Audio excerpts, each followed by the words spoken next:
dona i feta per una altra dona, Roser Martínez García, que no és neboda meva, tot i que compartim cognom, i un home, Lluís Bertran Xirau.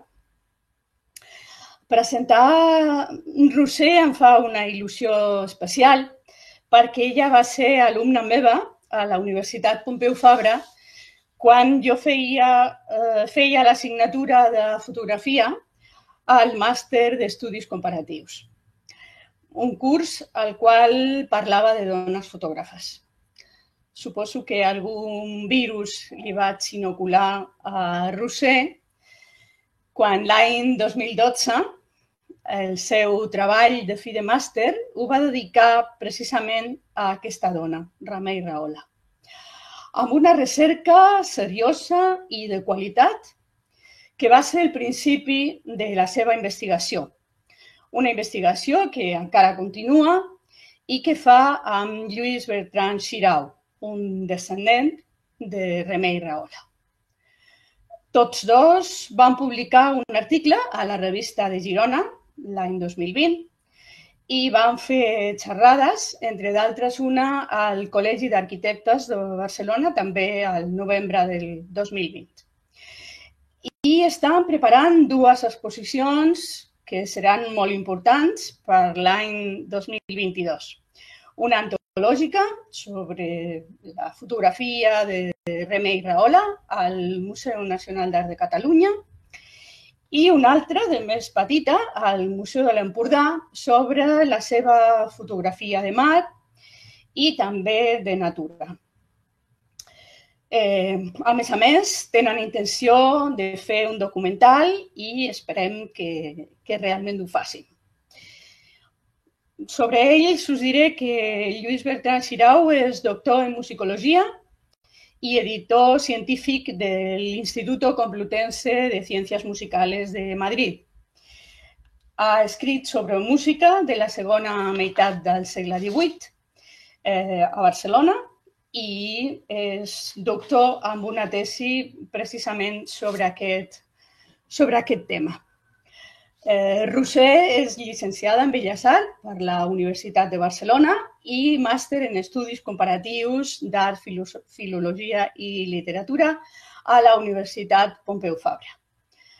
A més, ha treballat com a directora artística en alguns curtmetratges i això m'agrada molt dir-ho, és una artesana fantàstica, una artesana al millor sentit d'aquesta paraula tan hermosa.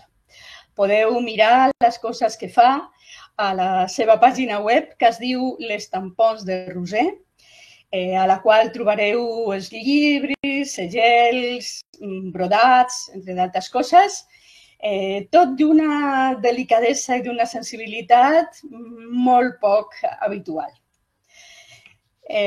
Tots dos, tant Roser com Lluís, han passat per França i tots dos tenen una sensibilitat i una vessant artística important. I jo crec que això tindrem oportunitat de comprovar-ho aquesta tarda a la seva tertúlia, amb la qual tenim la sort també de poder celebrar el Dia de les Dones. Ja que no podem anar al carrer, almenys ho celebrarem aquí totes juntes i amb aquesta tertúlia. Moltes gràcies. Agafo la paraula. Moltes gràcies per la presentació, ha sigut molt maco. Intentarem explicar-vos la mail de les millors de les maneres i moltes gràcies per aquesta presentació, Mari Santos. Ens sentim molt honorats d'estar aquí amb vosaltres a Fotoconnexió. De fet, de Fotoconnexió la seguim des dels seus inicis i aquest any entrem a formar part i per nosaltres és una cosa important. I encara més poder compartir amb vosaltres tot el treball de recerca que portem anys i anys fent darrere de Remei Rahola. Parlar de Remei Rahola per nosaltres com investigadors sempre es començava parlant de la investigació i de com vam topar amb la figura de May Rahola. De fet, era l'any 2011 en què el Lluís i jo, que érem amics, ens trobàvem celebrant el Cap d'Any a França, quan Lluís em diu que té una besàvia que feia fotografies. Per tot això, comencem a pensar, es tracta d'una dona als anys 30 i, encuriosits els dos, li demano si podríem veure alguna de les fotografies o podríem demanar a la seva família de començar a obrir calaixos i treure alguna de les coses que ella feia. Comencem a treure coses. Al principi van ser 2 fotografies, de les quals cap de les 2 eren de la May, però petit a petit, no? Aquí veiem les 2 fotografies que em va enviar per mail. Sabem que aquestes 2, ninguna d'elles és d'ella, no? Però petit a petit demanàvem a la família, van traient fotografies i ens anem trobant amb un corpus, no? Una vegada arribat a aquest punt, jo que estava fent el màster d'estudis comparatius, en part perquè havia entès parlar de la Mari Santos i perquè volia fer coses sobre fotografia, venia de Belles Arts, havia fet fotografia a Belles Arts. Llavors, trobo que és un molt bon tema i li demano a la Mari Santos si em voldrà fer de tutoria per aquest treball de recerca. Qui era aquesta May Rahola? La primera constatació és que no en sabíem res. Hem recuperat el primer correu, com veieu, i el que sabíem és que hi havia un marit, que era el besavi del Lluís, que havia destacat. El marit de Remedios, Josep Xirau Palau, havia sigut un jurista de prestigi, diputat a les Corts Constituents durant la Segona República, pels partits d'esquerres i catalanistes. Impulsors de la reforma de la Universitat de Barcelona, exiliat, havia acabat la seva carrera com a funcionari de la UNESCO. El Lluís m'adjuntava 2 fotografies que, com sabeu, ninguna de les 2 eren d'ella. Després vam saber Després d'aquest episodi va ser l'inici d'una llarga cadena de visites, de trobades i d'entrevistes que han durat fins avui i de les quals us presentarem el resultat. Avui l'arxiu May Rahola, família Xirau Rahola, conté 600 tiratges originals, més de 300 negatius de la fotògrafa, curosament numerats per ella i 7 àlbums. També hem localitzat algunes fotografies en arxius institucionals com l'Arxiu de la Diputació de Barcelona o el del Col·legi d'Arquitectes de Catalunya. I seguim trobant amb certa regularitat fotografies seves. Durant el segle XX, les dones es van incorporar progressivament a tots els dominis de la pràctica fotogràfica. Fotògrafa domèstica, fotògrafa artística i retratista professional amb una fugaç vocació de fotoreportera, May Rahola n'és un cas emblemàtic. En les seves fotografies trobem la coherència d'una trajectòria constantment atenta a les inquietuds del seu temps, malgrat les grans ruptures històriques. La seva figura respon, amb matisos, al paradigma de la dona nova, que es consolida durant el primer terç del segle XX.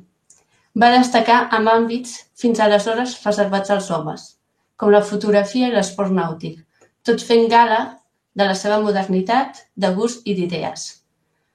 Amb el temps, vam anar entenent que la Remedios Rahola no havia deixat simplement un àlbum familiar, havia deixat una obra de fotògrafa. La besàvia Rahola firmava les seves fotografies May, simplement.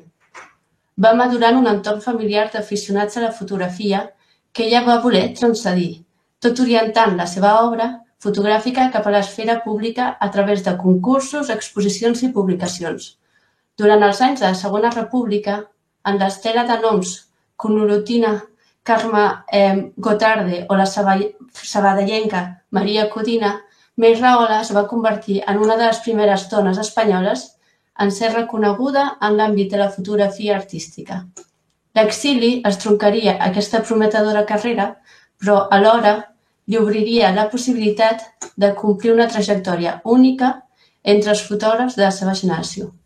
La seva obra romàs, però oblidada durant més de mig segle. En paral·lel amb la presentació d'aquesta singular trajectòria personal, abordarem amb alguns exemples que ens han semblat significatius el tema de les fonts de l'imaginari visual de May Rahola.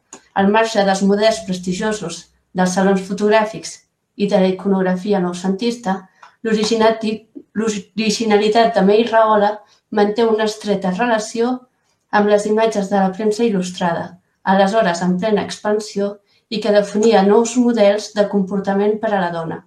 Les publicacions il·lustrades són una escola de la mirada en la qual May Rahola poua models per l'idil·li modern que transmet la seva fotografia vitalista i lluminosa.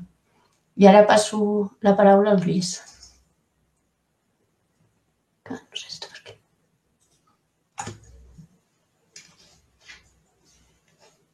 Hola, bona tarda. Gràcies, Roser. Estic intentant coordinar totes Ja ho veig. Val, a veure si funciona. Val. La meva pantalla la veieu, no? Simplement per saber-ho. Sí, a tu et veiem bé, Lluís, i la pantalla també. Val. Sí. Cada vegada perdoneu, Sí, a vegades se te'n va de modo lectura, no? Perdoneu, és que ho estic fent en modo lectura i hauria de fer pantalla completa, entenc. No pateixis. Ara, potser. Ara sí. Ara ho Sí, ara sí. Vale, perfecte, perdoneu. No, gràcies. Doncs, bé, començaré. Jo presentaré la primera etapa de la May i després la Roser reprendrà la paraula per acabar amb l'etapa de l'exili. Remedios Rahola de Falgàs, que a casa seva anomenaven Reme o May, va néixer a León, a Castella, el 25 de març de 1897. El seu pare, Francesc Rahola Puignau, provenia d'una família del comerç de Cadaqués, una de les 3 úniques famílies riques del poble, segons el periodista Ibáñez Escofet. La mare, Consol de Falgàs i de Pouplana, era de Lledó i provenia d'una família de la petita noblesa de l'Empordà. Aquest Francesc Rahola havia abandonat la tradició del comerç de la família i s'havia format a la universitat com a enginyer en l'àmbit del ferrocarril i, en raó d'aquesta professió, va fer tota la seva carrera en diverses ciutats castellanes i finalment a Madrid, on va ser cap d'enginyers de la Companyia de Ferrocarriles del Norte d'Espanya i després catedràtic de l'Escola Central de Ingenieros Industriales. La May era la gran de 7 germans, 5 germanes i 2 germans. Tots van créixer a Madrid i van rebre l'educació. La May va rebre l'educació... Sí? Perdona, Digue'm. jo no veig la presentació. No sé si la resta de... Podeu veure-la? Jo tampoc la puc veure, Lluís. I què veieu? No la veia. Com? No veieu res?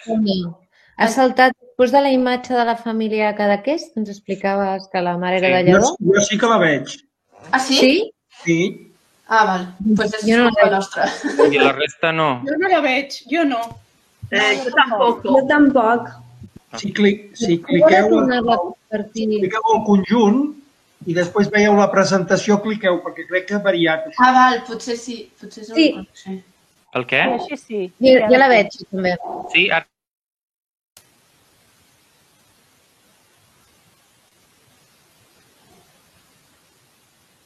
Ara sí, Lluís, perdona. Ara sí. I em sentiu ara? Sí. Sí, perdona'ns. També. Val. Perdoneu, com ho he fet? Jo no he vist, jo no ho veig. No la veig encara, A la dreta, a la part de baix, teniu 4 quadradets. Sí. Si cliqueu, és el mode de mosaic, heu d'anar en el que és el Lluís. Ja veureu que hi ha la presentació. Si cliqueu aquests 4 quadradets, veieu tots els assistents i heu d'anar a triar el perfil de Lluís.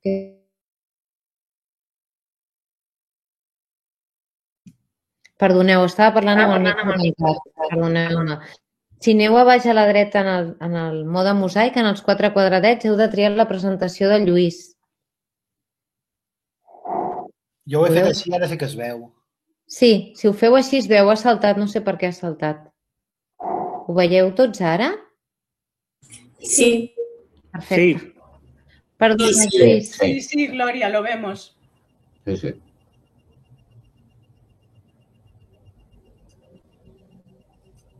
Perdona, Lluís, si vols continuar. Ara s'ha anat ell. Lluís?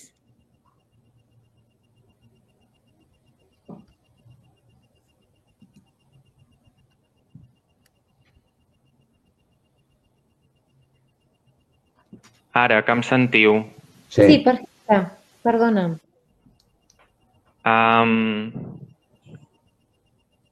Perdoneu. Doncs reprenc on m'havia quedat.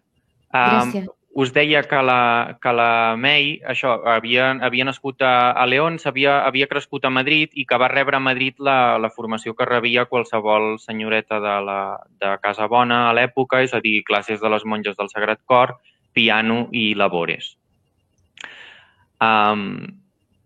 El pare de la May, el Francesc, a més de la seva professió d'enginyer, era molt aficionat a la fotografia i els retrats de la família i dels amics que ens han arribat d'aquella època sovint apareix amb el disparador de la càmera a la mà, com veureu a la pantalla. Tot i que va morir el 1917, quan la May només tenia 20 anys, sembla que va passar el relleu d'aquesta afició, perquè 3 de les seves filles, la May i les bessones Pilar i Amparo, van ser també grans aficionades a la fotografia. De les bessones es conserven algunes fotografies, com aquesta de la Pilar, que era potser la més afí a la May en esperit, que ens va deixar aquest retrat tan bonic de la seva germana gran i tan emblemàtic també de la seva personalitat, on apareix vestida en pantalons en una platja i amb la Rolleiflex a les mans. Pilar, que era també fotògrafa, com veieu, i nedadora, va ser una recordada professora de primària durant la Segona República i va morir assassinada per la Guàrdia Civil a Cadaqués a l'agost del 39. Després de la mort del pare, el Francesc, la May es va casar amb Josep Xirau Palau, com us deia la Roser, un jove i prometedor jurista figuerenc que faria carrera política universitària i després política, i amb ell, amb el Josep, van viure uns anys a Sevilla, a la Sevilla on es forjava la generació del 27, i van fer estades a Berna i a Roma abans d'establir-se a Barcelona el 1926. Durant aquests anys van néixer els 3 fills del matrimoni, que anireu veient a les fotos, la Maria Teresa, l'Albert i el Jaume. Amb el Josep, la May freqüentaria de manera habitual els membres més destacats de la burgesia intel·lectual de l'època. A Roma, el jurista italià Piero Calamandrei, a Barcelona, els seus cunyats Joaquim, filòsof, i Antoni Xirau, periodista i polític, l'escriptora Aurora Bertrana, la gent de la Unió Socialista de Catalunya i de la Universitat Republicana, com el Rafael Campalans, el Bosch Gimpera, el Gabriel Alomà, etc. Amb en Josep, a més, anaven habitualment al cinema i també al Liceu, era l'època dels ballets russos, i com que tots dos eren músics, la May era pianista i en Josep tocava el violí, també organitzaven a casa ballades íntimes de música de cambra amb altres aficionats amics seus. Això ens dona una mica el context cultural i intel·lectual amb el que va créixer i es va desenvolupar la May Rahola. La vocació artística de la May Rahola, però, no es va manifestar fins a principis dels anys 30, potser perquè aquests trasllats continus i la cria dels nens no li havien deixat prou temps per fer-ho abans, i en el despertar d'aquesta vocació va ser còmplice el seu cunyat més jove, en Joan Xirau Palau, un amic de joventut de Salvador Dalí i apassionat de les noves tecnologies fotogràfiques. May va aprendre les tècniques del revelatge a la rebotiga de la farmàcia que el Joan Xirau regentava a Figueres. May Rahola, a més, també era molt esportista, com tots els seus germans. Des de ben jove havia començat a participar en el que s'anomenaven les regates de senyoretes, que s'organitzaven els estius a Cadaqués, on la família passava els estius, i més endavant arribaria fins i tot a treure's el títol de patró de iot, un fet poc habitual en una dona a l'època, i el 1935 guanyaria la Copa Fèmina, una regata de vela femenina que se celebrava al Port de Barcelona. May Rahola, per tant, va brillar en 2 terrenys tradicionalment reservats als homes, la fotografia i l'esport nàutic. La seva filla ens la descrivia, a més, Perdoneu, aquí teniu alguns exemples de les fotografies d'en Joan Xirau i aquí la notícia de La Vanguardia on apareix la May com a guanyadora de la Copa Fèmina. La seva filla, us deia, ens la descrivia a més com una dona independent, emprenedora, moderna, tolerant i divertida, que es pentinava la garçon, duia pantalons i fumava. En un dels seus autorretrats que veieu a la pantalla, la May Rahola es presenta al saló de casa seva amb un exemplar de la revista d'Ací i d'Allà, altaveu d'una generació compromesa amb la cultura catalana i amb la modernitat. Gràcies a la portada, ben visible a la fotografia, sabem que està llegint el número de primavera de 1934. A l'interior d'aquest número, que veieu en pantalla, s'hi va publicar un reportatge de Domènec Guansé titulat La dona i el mar, amb fotografies de dones que, com la May, practicaven la vela esportiva. L'inici del text de Guansé és tot un manifest. La dona moderna, en conquerir la llibertat, no haurà sentit potser cap altre goig més fort, més sanitós i més intens que el de descobrir la mar. Veurem la importància que tindrà aquest tema en l'obra fotogràfica de May Rahola. Amb aquest esperit modern i decidit i en el context polític favorable de la Segona República, May Rahola va destacar per dur la seva afició més enllà de l'àmbit familiar i dels àlbums de records i per projectar la seva fotografia cap a l'esfera pública. La fotografia no deixava de ser un joc, un entreteniment, com ho era per molts aficionats del seu temps, però pujava d'alguna manera un esglaó. Als salons i als concursos, la fotografia es revestia d'una aura d'art, d'exigència i de prestigi. May Rahola va començar de seguida a firmar les seves fotografies. Ben aviat va recollir els primers reconeixements. El 1934 es va presentar al concurs Catalunya 1934, organitzat pel diari El Día Gráfico i que coneixem bé gràcies a la recerca de la Montserrat Baldomà. Aquest concurs, que va comptar amb una participació massiva d'aficionats, quasi 600, d'aquests 600 una quarantena eren dones i entre aquestes dones n'hi ha 4 que pertanyien al cercle íntim de la May. A més de la May, hi havia les seves germanes bessones Pilar i Amparo, de les quals ja he parlat, i a més la secretària del seu marit, Mercè Fina. Fent prova d'una pràctica fotogràfica que conservava, com deia, aquesta dimensió de joc i d'entreteniment, les bessones Pilar i Amparo presenten precisament al concurs 2 fotografies bessones, preses esquena contra esquena darrere l'absis de la Catedral de Barcelona. Són 2 fotografies preses exactament des del mateix lloc, però en 2 direccions diferents. May, a diferència de les seves germanes, però serà premiada en el concurs amb 3 premis i de fet serà l'única dona premiada del concurs. Les seves fotografies també devien cridar l'atenció al Reial Club Marítim de Barcelona, que freqüentava amb el seu marit, Josep Xirau. El juliol de 1935 publicaria un petit reportatge titulat Marines a la revista femenina Claror, amb textos de Fèlix Escales, que era aleshores un membre destacat del Club Marítim. Amb aquesta notorietat, May comença a freqüentar els cercles de l'Agrupació Fotogràfica de Catalunya. El 1935, Joaquim Pla Giannini, aleshores referent indiscutible de la fotografia catalana, demana un negatiu a la May i en fa un excel·lent bromoli transportat, que veieu en pantalla, que li dedica. El mateix any, May aconsegueix exposar 3 fotografies com a independent al tercer Saló Internacional d'Art Fotogràfic de Barcelona, organitzat per l'Agrupació Fotogràfica de Catalunya i on és també l'única dona espanyola dels expositors. Al gener de 1936 s'inscriu finalment a l'Agrupació Fotogràfica de Catalunya.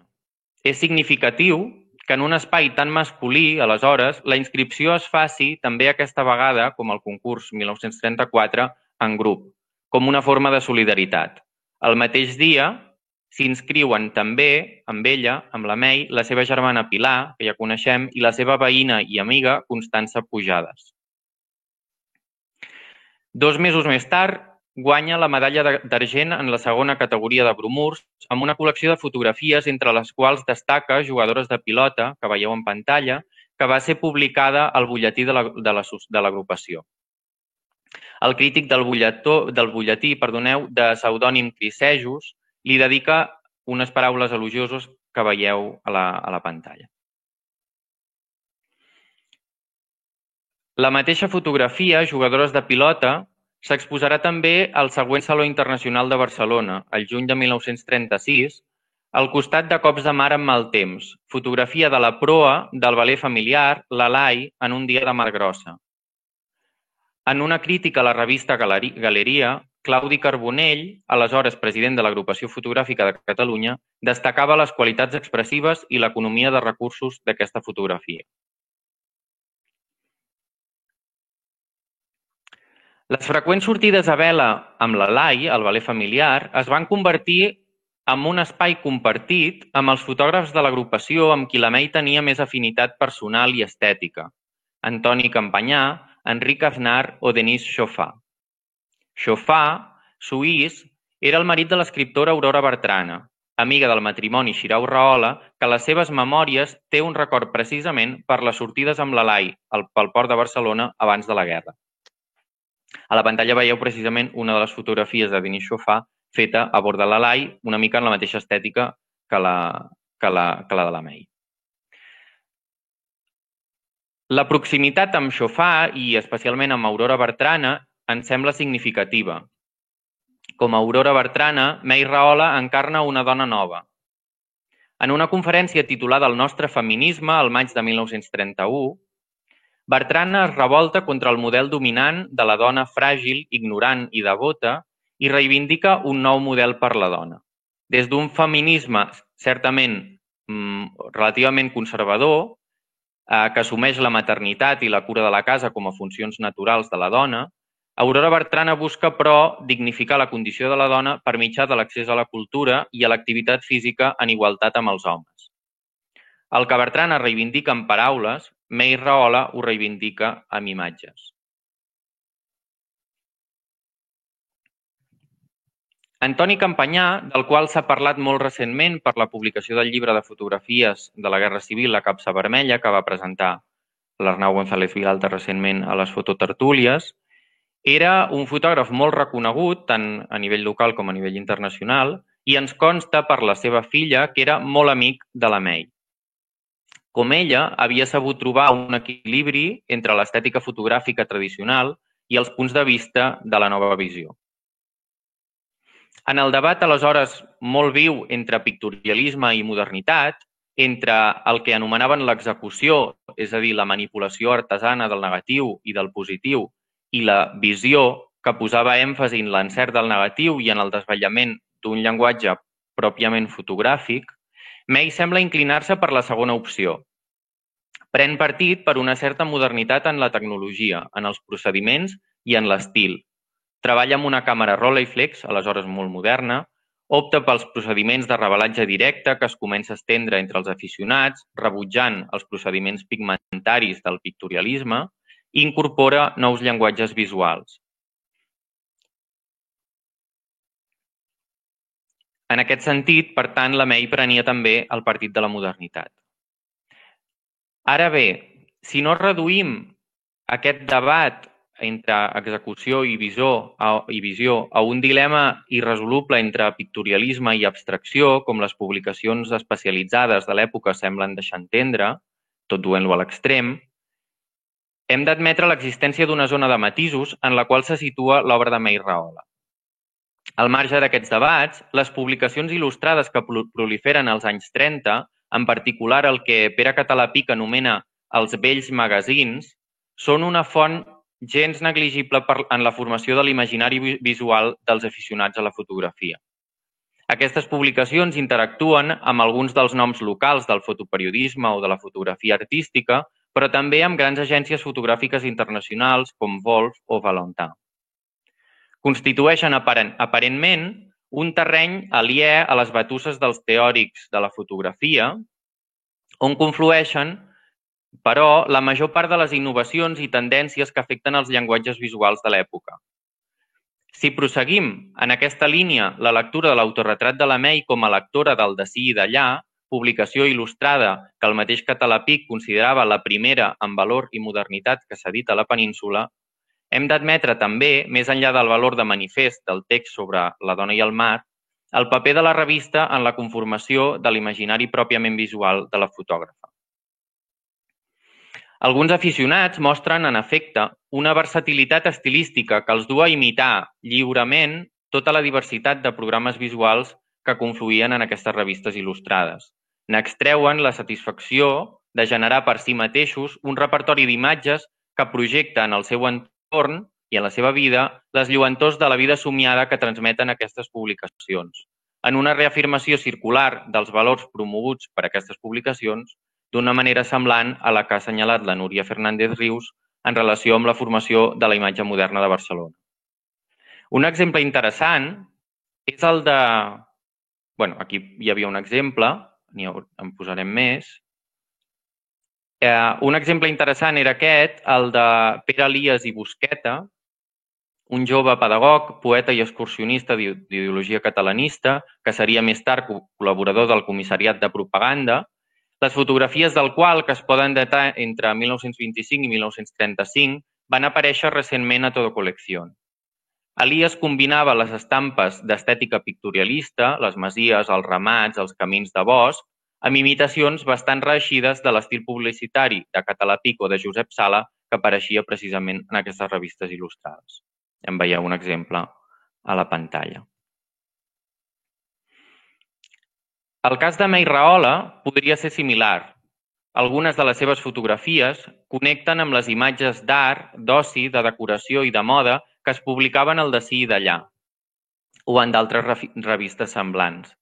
Hem escollit algunes imatges publicades al D'ací i d'allà, com les fotografies de moda de Ramon Batlles o les de l'agència del doctor Paul Wolf, un pioner i gurú, per dir-ho d'alguna manera, de la Leica, que nodrien aleshores un gran nombre de magazins il·lustrats de tot el món i que han sigut objecte més recentment d'una exposició molt interessant a Alemanya.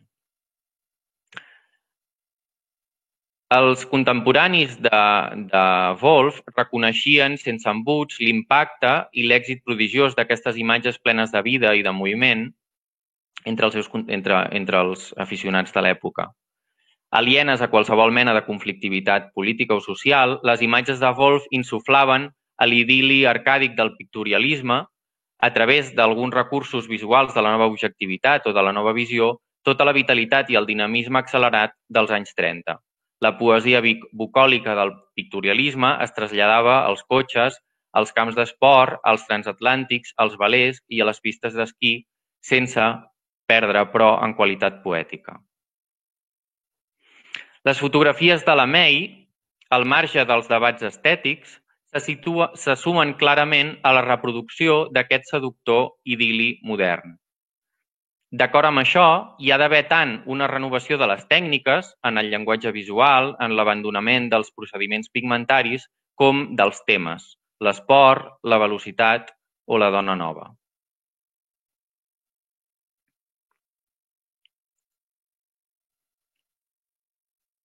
L'atenció a aquesta mena de publicacions, que la pròpia May posa en valor en el seu autorretrat, permeten entendre de manera complementària l'aportació de la May Rahola a la fotografia catalana d'aquells anys.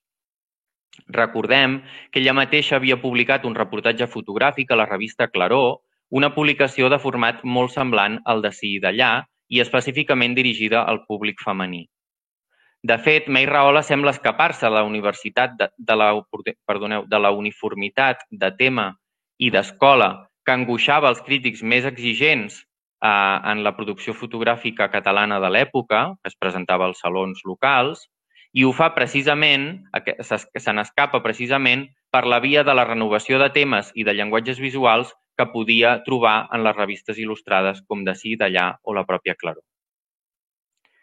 Des d'aquesta doble òptica, la de la seva incorporació a l'esfera pública dels concursos, de les exposicions i de les agrupacions, i la de l'adopció dels llenguatges visuals moderns de les publicacions il·lustrades de moda, és des d'on podem llegir alguns exemples de l'obra de la May que ara anirem descobrint i entendre millor, quina va ser la seva contribució a la renovació del llenguatge fotogràfic a la Catalunya dels anys 30.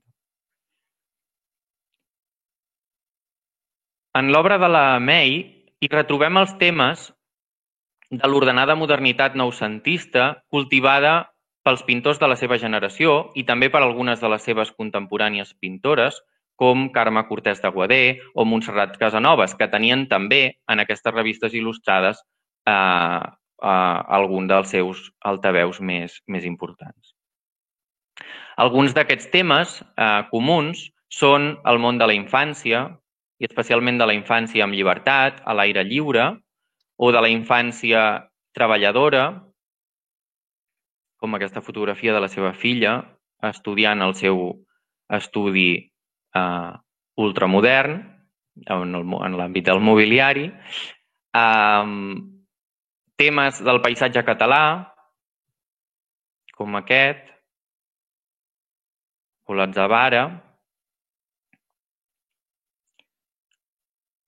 tipus populars, en aquest cas de Cadaqués, com la dona del Doll o el mariner Ravant, i tipus pintorescos com el tema de les gitanes, que és un tema compartit també per molts dels fotògrafs del moment, com aquestes gitanes de Figueres. A més d'aquests temes, podríem dir, comuns o generacionals, May Rahola serà capaç d'experimentar i d'innovar en el seu propi terreny. Els nous llenguatges els experimentarà sobretot en dos espais privilegiats dels seus moments d'oci i del seu imaginari visual, que són Cadaqués i la navegació a vela. Reunint la majoria d'aquests temes, Cadaqués i globalment la Costa del Cap de Creus, lloc d'origen, com he dit, de la família i espai d'estiueig de tots els estius des de la seva infància, va ocupar sempre Cadaqués un lloc privilegiat en l'imaginari de la May Rahola i protagonitza bona part de les fotografies que va donar a conèixer públicament en concursos i exposicions. Al costat de les vistes pintoresques més tradicionals de la població, consagrades per desenes de pintors des de finals del segle XIX, la May Rahola farà del poble un espai d'experimentació formal i assajarà amb angles inhabituals, amb retrats d'evocadores figures d'esquena o amb assajos de fotografia nocturna.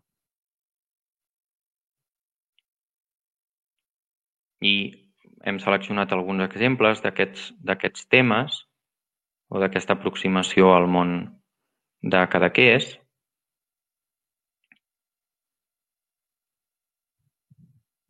Que surten, com dic, de les visions més tradicionals o consagrades del poble.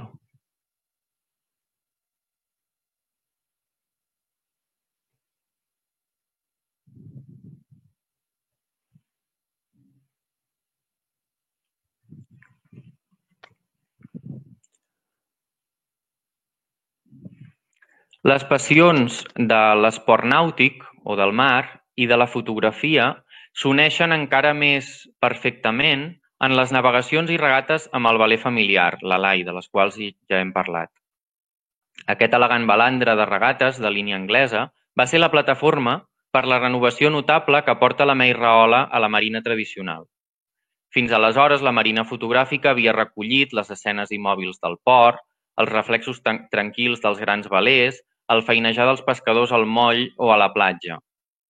May Rahola, en canvi, vincula la fotografia marina als valors de l'esport nàutic, la velocitat, el risc, el moviment, la salut corporal i la competició. Les marines de la May són marines navegades. Aquests valors nous demanen una nova estètica, noves representacions que connecten precisament amb les que omplen les pàgines de les revistes il·lustrades. May sembla trobar en els nous llenguatges d'avantguarda els recursos que necessita. S'allunya dels referents pictòrics tradicionals que dominaven en les fotografies de marina per adoptar els recursos visuals de la modernitat. Composicions en diagonal, descentrament dels motius, preses d'angle inusuals, que busquen una idiosincràsia pròpia de la fotografia en els ritmes, les textures i les geometries. Un recurs típic d'aquesta renovació és l'ús de picats i contrapicats. I és significatiu d'una mirada fotogràfica en contrapicat que la seva filla ens digués de la May: «Mamà buscava nubes, palos i veles».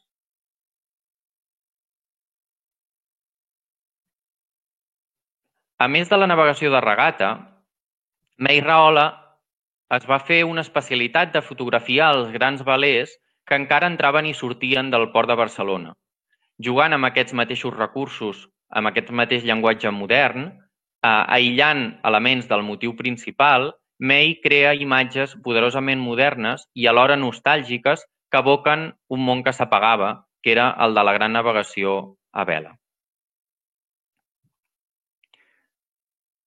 I tancarem aquesta etapa, la de preguerra, amb un àlbum de fotografies que és el que va generar durant un viatge que va fer per Espanya durant la Pasqua de 1936, pocs mesos abans de començar la guerra, i que va fer justament en companyia de l'Antoni Campanyà. És un viatge fotogràfic que va seguir l'itinerari clàssic, diguem, del turista per Espanya, i on un cop més hi trobem un equilibri entre tradició i modernitat. Un equilibri entre les imatges de l'Espanya eterna, dels seus tipus, dels seus rituals, dels seus camins i monuments, i la novetat dels punts de vista.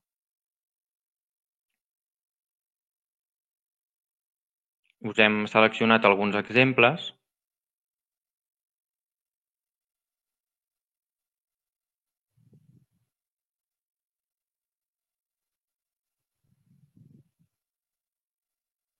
I cedeixo la paraula a la Roser per la segona etapa de la carrera de la May. Sí, a partir d'ara us explicarem el que va passar després de la guerra, o durant la guerra. Doncs, com podem veure, la trajectòria pública fulgurant de May Rahola va quedar brutalment truncada per la Guerra Civil. La seva última exposició pública va ser una mostra solitària, poc coneguda però molt interessant, que va tenir lloc a Buenos Aires i Rosario els mesos de setembre i octubre de 1937, per iniciativa del Casal Català de la capital argentina. May va enviar-hi 5 fotos, una de les quals va acompanyar l'anunci d'exposició, com veiem en la diapositiva, a la revista catalana de Buenos Aires Resorgiment. Se'n va publicar un catàleg luxosament il·lustrat amb el títol de Fotografies de Catalunya, que també veiem en la diapositiva a l'esquerra. L'única fotografia feta durant la guerra per la May és aquesta fotografia de rereguarda i amb un punt de vista femení. Des de la finestra del seu pis de la Gran Via, la May capta les ombres agegantades de les dones que esperen la ració de pa quotidiana i l'anomena la cua del pa. El 28 de gener de 1939, May i Josep van sortir de Catalunya cap a l'exili, amb l'ambulància dels intel·lectuals, on viatjaven també Antonio Machado i Carles Riba. És el començament d'una etapa difícil que van passar entre Lyon i Arcachon, a la costa atlàntica fins a l'inici de la Segona Guerra Mundial, pocs mesos més tard. A Arcachon van coincidir amb el president de la República Espanyola, Manuel Azaña, bon amic de Josep Xirau, aleshores ja molt malalt. May en faria els seus últims retrats coneguts, com veiem aquí a la dreta, i que, ara hi ha una exposició a la Biblioteca Nacional d'Espanya que reprèn la figura d'Azaña i es poden veure altres retrats de May en aquesta exposició. La Guerra Mundial la van passar moltes penures a Lyon. May hi va descobrir una breu vocació de reportera gràfica i va captar alguns moments claus del conflicte de ciutat, com la visita de Pétain i la retirada dels alemanys el 1944. La seva filla es recordava molt bé de com May es va llançar imprudentment al carrer a fotografiar els grans ponts de Lyon en el moment mateix en què l'exèrcit alemany es volava per impedir el pas dels aliats. la seva filla, la Teresa, ens deia el puente hacía pum i mamà tirava una foto. I hem recuperat alguna foto en la que podem veure aquestes bombes que esclataven als ponts. En començar la Guerra Mundial, Meu es veu obligada a professionalitzar-se com a fotògrafa. L'expertesa tècnica acumulada abans de la guerra li permetrà, en condicions difícils, mantenir la família en els moments més foscos. En les cartes a les seves germanes i a la seva mare, que s'havien quedat a Barcelona, es queixa de la duresa de la feina i de la vida a Lyon, però també mostra el seu entusiasme pels nous aparells de revelat que descobreix a França i es preocupa per recuperar les fotografies de gran format que havia hagut de deixar a Barcelona. Ara us llegiré un petit fragment d'una carta que enviava. Diu, yo tengo mucho trabajo, por eso no escribo mucho, pues raramente tengo un cuarto de hora libre. Me pongo a trabajar en cuanto me levanto y acabo a veces a las 2 y a las 3 de la madrugada. Todos los días de varios sitios diferentes me dan películas y copias para hacer y hay que entregarlo al día siguiente. Empiezo a revelar después de cenar. Por la noche se secan los films y por la mañana empiezo a tirar las copias. Y a las 5 de la tarde salimos alguien en bicicleta a llevar los trabajos y a coger otros, y así sucesivamente. Todo esto combinado con otros encargos de ampliaciones, retratos, etc. De modo que no descanso ni un momento. Esta foto de una niña de la primera comunión se la mando a Amparo, para que vea los retratos que hago en casa, no muchos. Luego, naturalmente, todo se amplía, pero ya verás que el cliché es muy bueno. Si te interesa, te daré el truco. Les còpies de May canviaran completament d'estil.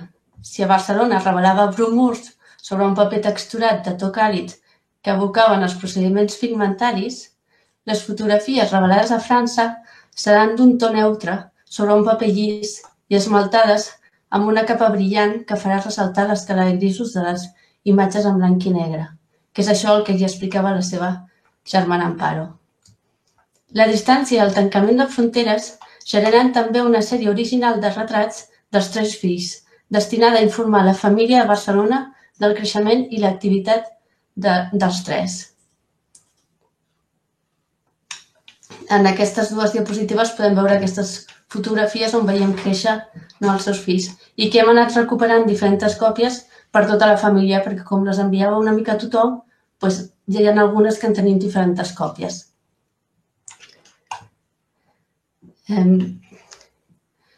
May va treballar, sabem, per un estudi fotogràfic, revelant negatius d'aficionats a la cuina del minúscul piset on vivien, com explicava a carta. En aquest procés de professionalització, acaba instal·lant al menjador del pis un improvisat estudi fotogràfic amb una tela negra i un focus i adopta pràctiques de fotògrafa professional.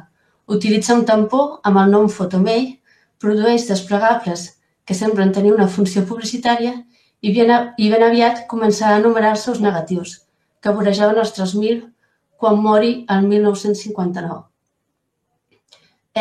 Com sabeu, el que també hem recuperat de la memòria familiar amb el temps és que en aquest estudi ella va fotografiar a persones que van ser deportades a camps de concentració i que una vegada acabada la Segona Guerra Mundial va haver-hi famílies que van venir a buscar les fotografies que ella havia guardat d'aquestes persones. O sigui que tot ens indica que les fotografies de May van entrar dins de la memòria de l'Holocaust de Lyon. Ens falta una mica fer investigació en aquest sentit, però sabem que això existeix. O sigui que el que ens esperem és intentar trobar fotografies amb el segell de May dins de la memòria de l'Holocaust. May també va demostrar un cop més una gran capacitat per adoptar l'estètica imperant. És sorprenent com la presentació de les seves fotografies, sobretot dels seus retrats, imita fidelment la del gran estudi fotogràfic de Lyon, el de Théodore Blanc et Antoine de Milly, que formaven la parella artística Blanc et de Milly. Com ells, va poder aprofitar la gran demanda de retrats de les famílies separades per la guerra i de fotografies d'identitat per les targetes de racionament i de treball. Aquí veiem que ja es fa, dins del fons fotogràfic de May, hem trobat una fotografia, que podeu veure aquí a l'esquerra, que és un retrat d'ella mateixa, de Blanc i de Milly. I a la dreta veiem un retrat fet per ella mateixa, un autorretrat, en què ella signa i, si veiem, ella fa el mateix, fa aquest quadre amb el llapis, firma de la mateixa manera, o sigui que adopta aquesta manera de fer d'aquest gran estudi. També, com ells, va optar per una fotografia de caire humanista, testimoni empàtic de la vida quotidiana després dels grans transvals de la guerra, sense fars, espontànies, les escenes d'interior i de carrer de la May entre 1940 i 1947 són molt properes, en esperit, a les que van produir Blanc i de Milly i altres fotògrafs francesos de l'època. Com ells, va optar per una fotografia de caire humanista, testimoni empàtic de la vida quotidiana després del gran transvals de la guerra.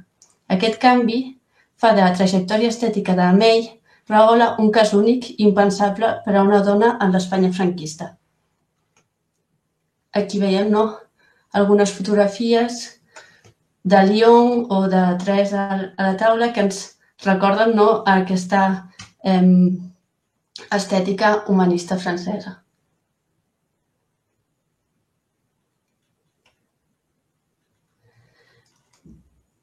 Més interessant, encara, és que May Rahola, menys compromesa políticament que el seu marit, va poder tornar a Espanya un cop acabada la Segona Guerra Mundial i va traslladar aquesta mirada neta i nova.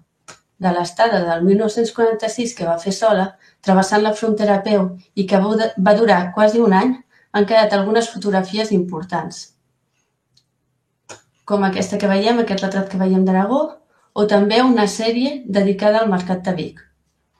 Una sèrie d'imatges de la població rural d'Aragó o de Llançà també, on hi ha una extraordinària ballada de sardanes sota l'ombra immensa de l'Arbre de Llibertat.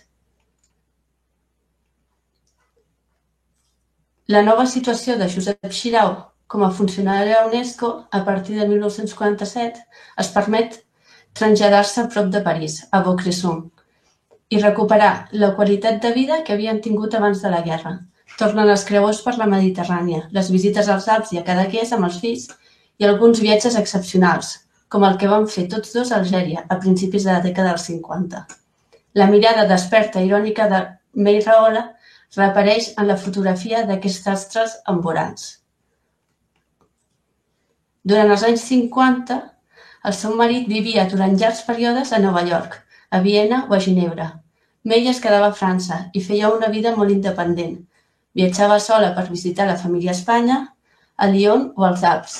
També va reciclar els seus coneixements musicals de joventut i va canviar el piano per l'acordió, amb el qual acompanyava un grup de balls tradicionals francesos. La tradició familiar diu que va fer un viatge a l'antiga URSS, probablement a Moscou, acompanyant aquest grup de balls tradicionals. És molt possible que May viatgés al bloc de l'Est, a mitjan de la dècada de 1950, quan els intercanvis de companyies de balls tradicionals es van convertir en un instrument de desgel de les relacions diplomàtiques entre els dos blocs enfrontats per la Guerra Freda. En les imatges dels balls de l'última època, May retroba, més enllà de la fotografia de carrer, un gust per les composicions geomètriques i per una mena d'harmonia intemporal humanitzada per la presència del grup unit per la música. May va ser una dona curiosa i oberta al món.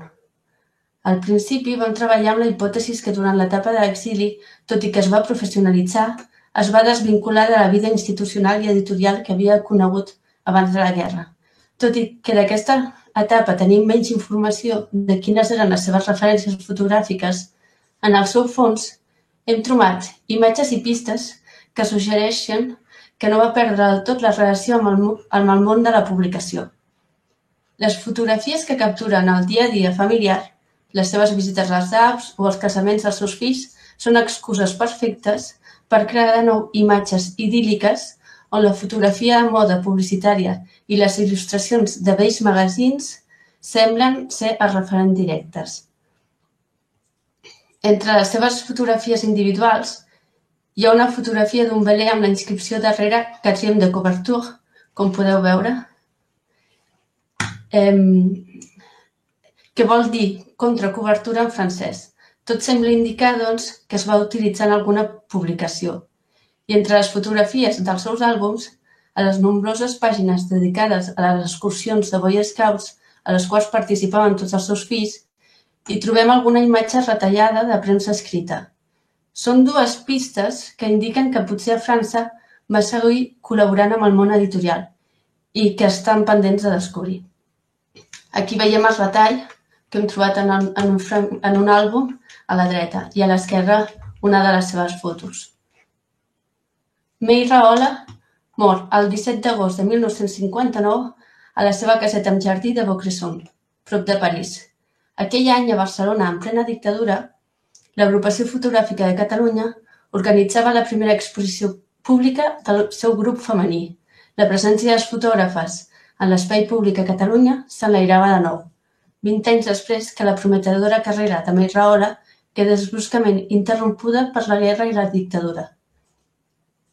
Per nosaltres, rellegir el primer correu electrònic que vam intercanviar ens ha fet prendre consciència del camí recorregut. Una part important de l'arxiu personal de May Rahola s'ha salvat, al caire d'una dispersió probablement definitiva. Hem après la importància de recuperar arxius personals com el seu i el valor extraordinari de salvar la memòria viva, transmesa per la seva filla, que cap document escrit no pot substituir. Partint d'un buit de la memòria, d'una absència, recuperem avui una dona que va participar com a aficionada a la construcció d'un ideal cívic modern des d'una mirada femenina. Ho va fer llançant-se a l'esfera pública, fent-se un nom en els ambients aclaparadorament masculins de la fotografia artística o de l'esport nàutic i renovant alguns gèneres fotogràfics des d'aquest espai conquerit i amb les eines que li oferien les publicacions il·lustrades més prestigioses, a les quals podríem dir també, per exemple, els fotollibres o el cinema.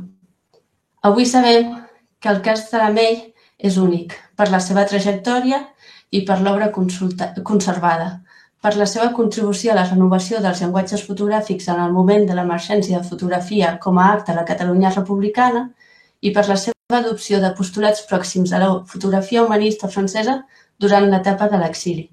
Tot i que a la seva època a Catalunya hi va haver desenes d'altres dones aficionades a la fotografia, poques van assolir el reconeixement públic que va rebre la May. Molt poques van practicar una fotografia tan clarament vinculada als valors i als recursos estètics de la modernitat i menys encara van practicar la fotografia de caràcter humanista durant la primera postguerra. I el que és pitjor, si ho van fer, no se'n conserva pràcticament res. La May Rahola va formar part d'una generació, la de les Sis Sombreros, que ha descobert per al gran públic la Tània Batlló, que va reivindicar la participació plena i en igualtat de la dona en la vida cultural i artística.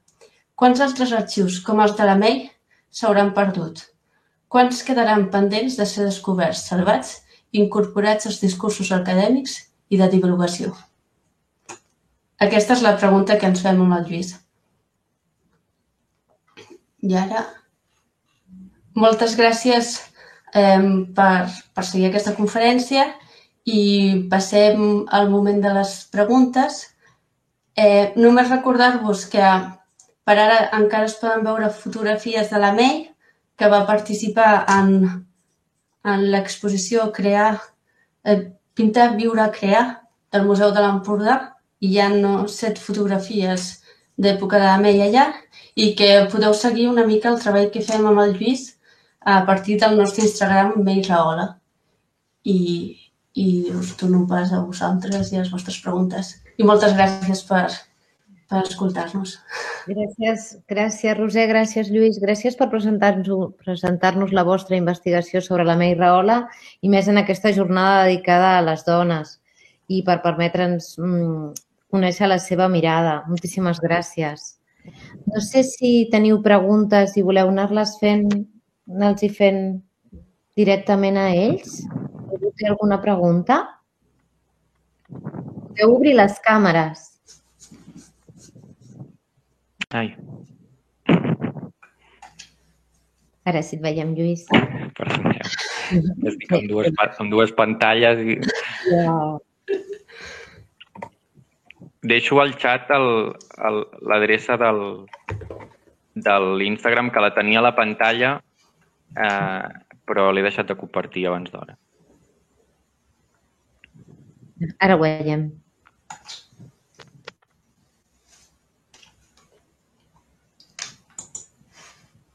El César fa una pregunta al xat, no sé si el podeu veure, diu, quin tipus de negatius són? Sí, sí que ho veiem. Quin tipus de negatius són? Són negatius, de fet, a la presentació hi ha algunes fotografies de negatius a les primeres pàgines. Són negatius de mig format, de 6x6, quasi tot, i estan amb sobres individuals. Normalment tenim el contacte enganxat al sobre, o sigui, amb una grapa, i dins del sobre hi ha el negatiu. Hi ha algun negatiu de vidre, però és possible que siguin de l'etapa dels primeríssims mesos de l'exili, on probablement no tenia el material que va deixar a Barcelona. Més o menys cronològicament sembla que coincideix.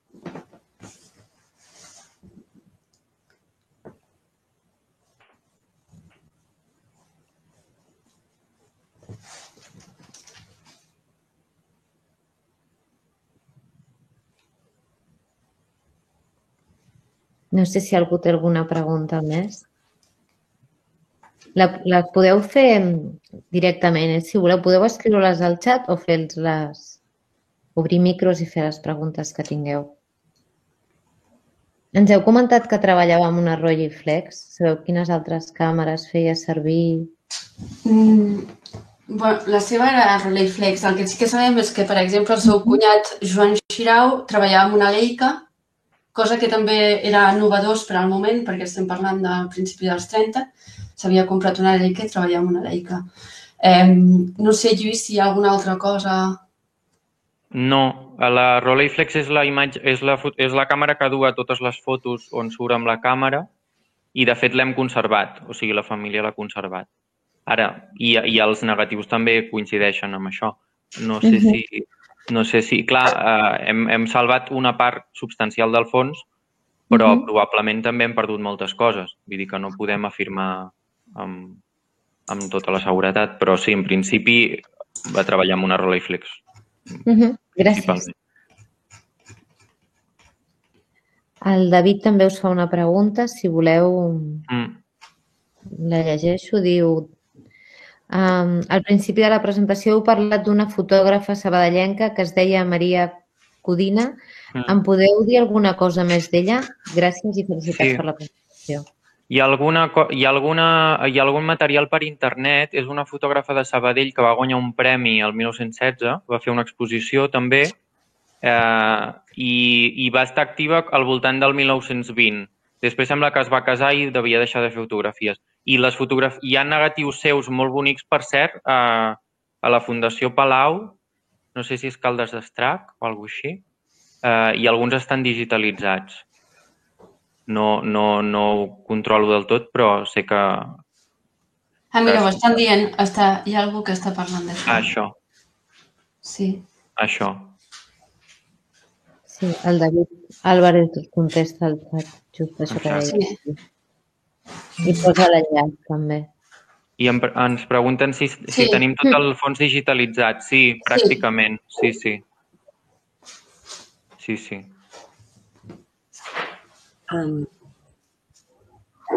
Jo volia fer una pregunta. Hola, soc Victòria. Hi havia una germana que era també sòcia de l'Agrupació Fotogràfica de Catalunya, la Pilar. Teniu alguna informació sobre ella o sobre les seves fotos? Ha quedat alguna cosa? Jo no tinc res més, o sigui, només sé que era sòcia, però no tinc més informació. A veure, sí i no. Tenim molt poca informació. Després la Pilar, el que li va passar és que la van matar al 39, o sigui... El que sí que sabem és que la seva germana Amparo, que era en Bessones, va conservar un seguit de fotografies. Dins deuen d'haver-hi algunes de Pilar, però no hem acabat encara de veure què és el que han conservat. O sigui, ens falta fer aquest pas que ens deixin veure el que s'ha conservat. I si no, el que hem compartit avui és el que hi havia en el concurs Catalunya 34. Tenim també el retrat fet per la Pilar Lamell, que també va ser una cosa que la família ens va deixar directament quan vam dir que treballàvem sobre Lamell. Però si no és això, ens falta veure una mica el que la seva germana Bessona va deixar, sabent que la seva germana Bessona va viure molt més temps i que es va morir no fa gaires anys, o sigui, no sabem quan de la Pilar es va guardar. Vist que ja feia molts anys de la mort de la Pilar. Ja. I de la veïna, tampoc sabeu... De la veïna que també es veia... De la veïna sí que... De la Pilar sabem que s'ha conservat alguna cosa, però no hi hem tingut accés encara, és un tema pendent. Com diu la Roser, vull dir que és això. De la Constança sabem que no es conserva res, perquè hem pogut contactar amb el net. I, de fet, no sabem gran cosa més. Sabem que quan van marxar a l'exili, la Constança va guardar les fotos de la May, però després el marit de la Constança era falangista i llavors les relacions es van com torçar i suposo que es van tallar i per tant no sabem res més. No. Però això sí que actualment hem pogut parlar amb el net i ens va dir que no s'havia conservat res de la seva àvia. Val. Sí, perdó. Sí. O sigui, l'única cosa que es conserva és la participació de la Constança en aquest àlbum del viatge a Espanya, perquè no ho he dit, però en el viatge aquest que fan per Espanya l'any 36 van la May, el Campanyà i la Constança Pujades. I d'aquest viatge hi ha algunes fotos molt boniques fetes per la Constança, justament, que potser són les úniques que han sobreviscut. O sigui, no només van el Campanyà i la seva dona, sinó que també hi ha una cinquena persona. Exacte. Sí. També hi ha la Mercè Fina, que és la secretària que també participa a Catalunya 34, però ella no va fer fotos en aquell moment. Però sí que tenim una foto del concurs Catalunya 34 fet per ella. Sí. Sí, o sigui que eren tot un grup on totes més o menys feien fotos i simplement la May va ser la que s'hi va dedicar més intensament i que va tenir també un reconeixement públic. Però que estava en un entorn on hi havia això, com a mínim 4 dones més que tenien interès per la foto. Gràcies.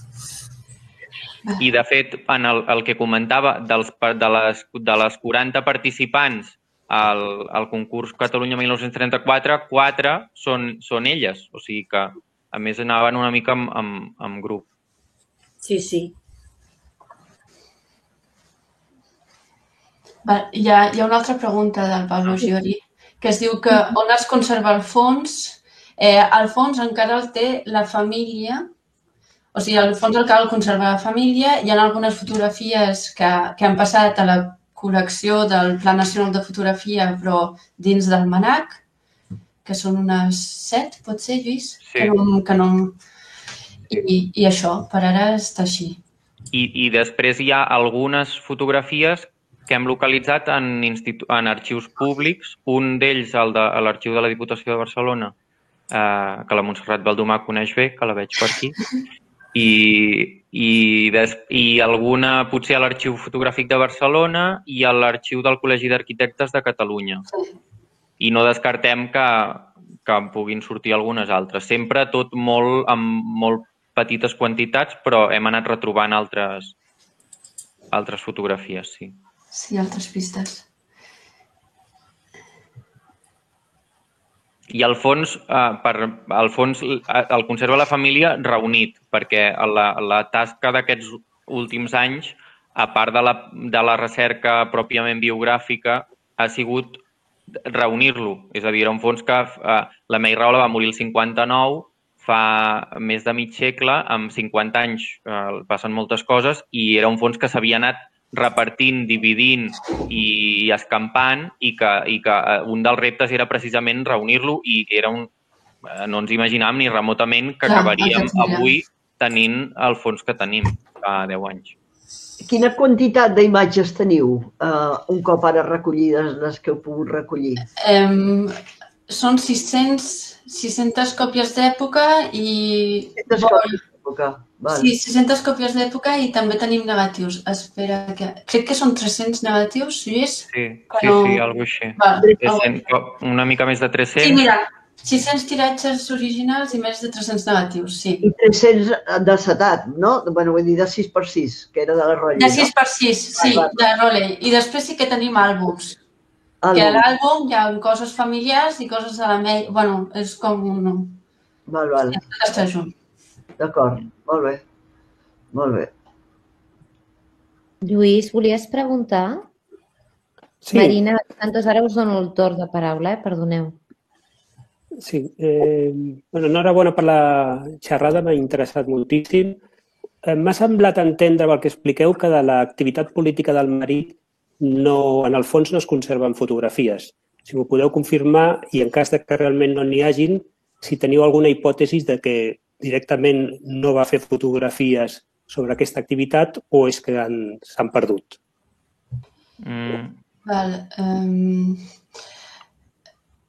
Responc jo? Sí, responc, sí. O sigui, del marit tenim molts retrats, perquè era un home vanitós.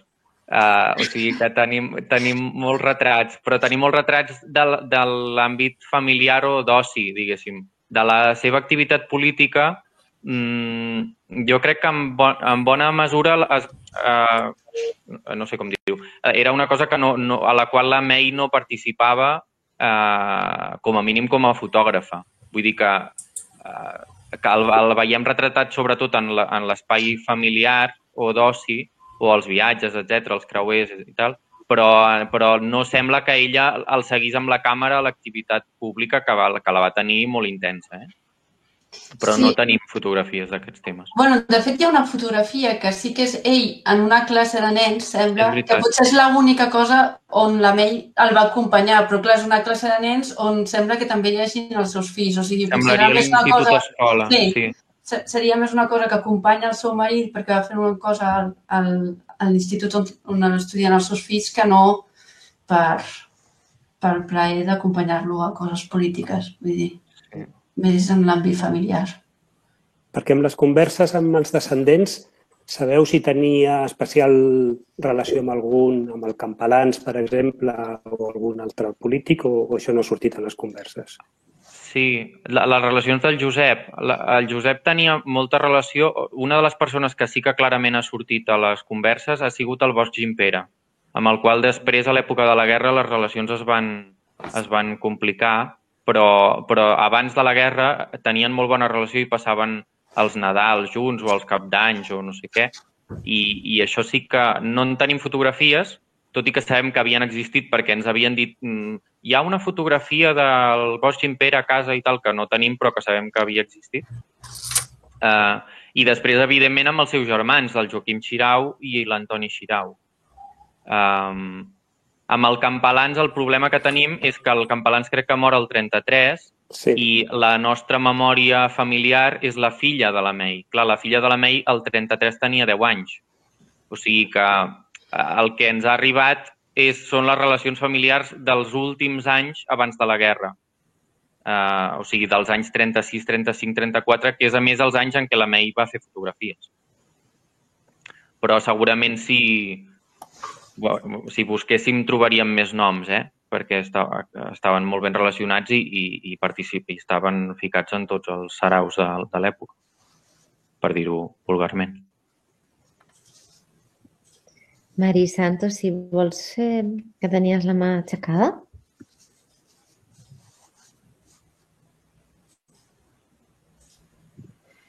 Sí, gràcies. Jo volia felicitar-vos per la feina que heu fet i que esteu fent i també per la que encara us queda per fer. I felicitar també la família perquè moltes vegades quan anem a les famílies a parlar amb els descendents d'alguns fotògrafs. Normalment han oblidat tot, no en saben res. I quan tu arribes, tu els dius coses que ells ja ni tan sols ho recordava ningú de la família. O sigui que felicitats també a la família. I el que us volia demanar és... Té alguna relació amb el centre excursionista? Heu trobat alguna cosa amb el centre excursionista de Catalunya? No, no hem trobat res amb el centre excursionista de Catalunya, encara que sí que era un lloc de fotografia, però jo crec que ja anava més per tema marítim i com amb tot el que sigui marítim de Barcelona sí que hem trobat relació, amb l'excursionisme no. No sé, i quan hi ha fotografies d'excursions, no?, entre cometes, sempre són a Cadaqués o a Capdecreus, o llavors, clar, sempre és com molt familiar. És com la família a Perafita, la família a Capdecreus, la família... Llavors, per ara no hem trobat cap relació. Gràcies. Hola, Marina. També tenies la mà aixecada si vols fer alguna pregunta. No? Algú més té alguna pregunta o algun comentari, Montserrat? Sí, en relació amb això que estàveu comentant ara sobre l'associacionisme, he vist que la Pilar sí que era sòcia de l'agrupació fotogràfica, com comentava la Victòria, i em pregunto que com és que la Mei potser no va tenir la tendència a apuntar-se també, a formar part d'una associació fotogràfica i també a on hauria formar... Bueno, heu explicat que potser va rebre la formació heredada, però en algun lloc on ella hagués pogut anar aprenent i renovant tècnica, o relació amb alguna altra associació fotogràfica, o amb professionals, bueno, campanyar entenc, però podria ser aquesta potser la seva font de coneixement? Sí. A veure, ella sí que va ser sòcia de l'agrupació, eh? De fet, justament no ho sabia. Sí, es van inscriure juntes, la Pilar, ella i la Constança Pujades.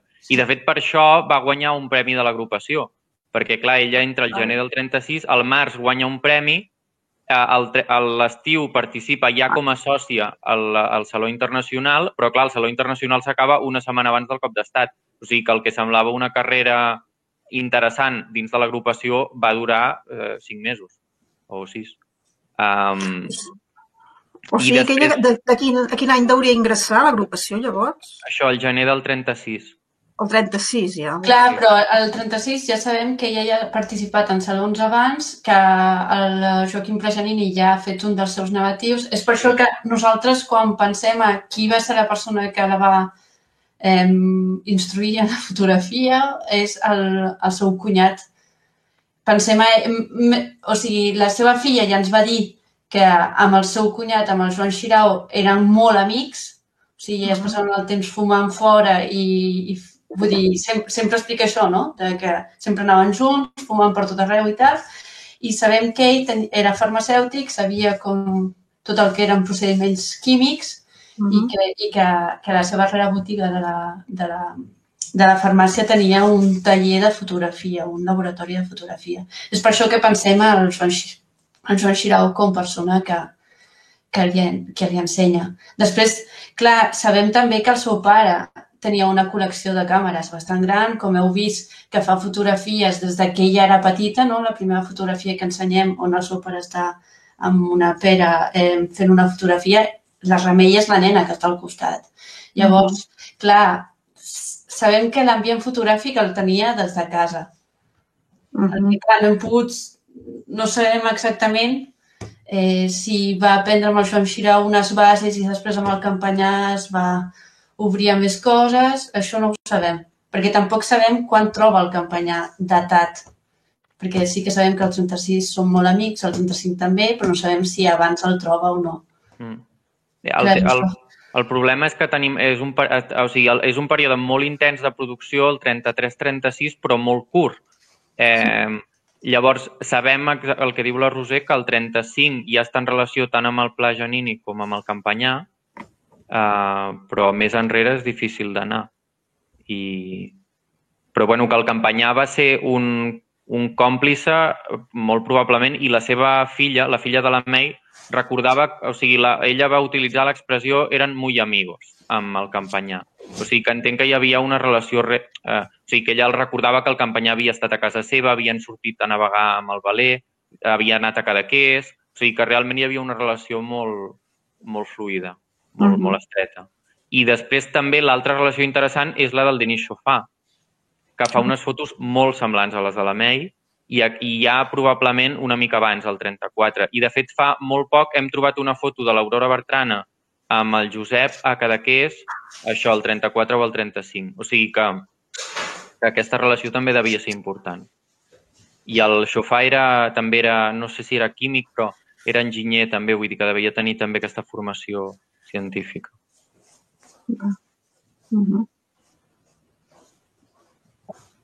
Salvador, tenies una pregunta o volies intervenir? Sí, primer de tot, moltes gràcies per aquesta feina tan ben feta.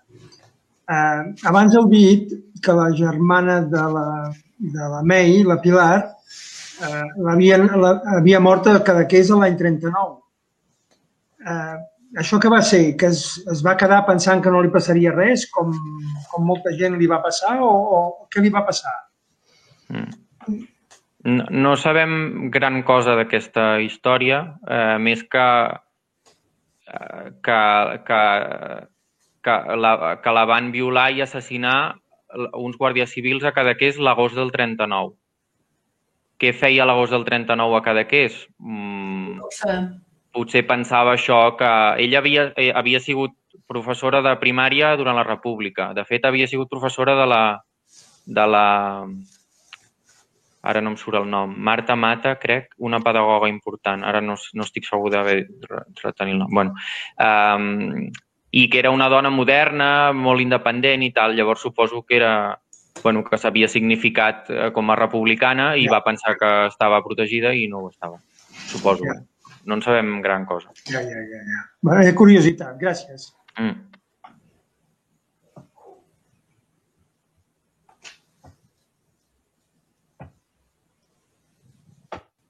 Teniu un comentari al chat del José Manuel Torres. Sí, de fet, sí, se debería investigar la relación de varios fotógrafos con la música. En el caso de May sí que es uno de los temas que nos interesa. Primero porque Lluís y yo hemos hecho música, Lluís es musicólogo, y porque en el último momento de su vida hace mucha fotografía de música, sin parar. Ya lo habéis visto, ¿no? Hay los trompetistas, no hemos puesto una, pero hay una copla en Cadaqués, también fotografiada, hay todos los grupos de danza, cuando están bailando los fotografía, no sé, Lluís, pots intervenir. Creo que sí, es importante, la verdad. Sobre todo en este momento de su vida, encuentro que es muy importante esto de la música con ella. Bueno, va arribar... Aquesta és la tradició familiar, que és un tema que no hem pogut documentar encara, però que ens agradaria, que és que hauria fet aquest viatge al bloc de l'Est, no sabem, la família diu a Moscou, però potser va anar a l'Alemanya de l'Est, no sabem, amb un grup de balls tradicionals quan ella tenia ja pràcticament 60 anys, o sigui que molt li havia d'agradar per fer una cosa així. I acompanyava aquest grup de balls amb l'acordió. I això sí que la seva filla ho recordava molt clarament i ens ho explicava cada vegada que ens veia.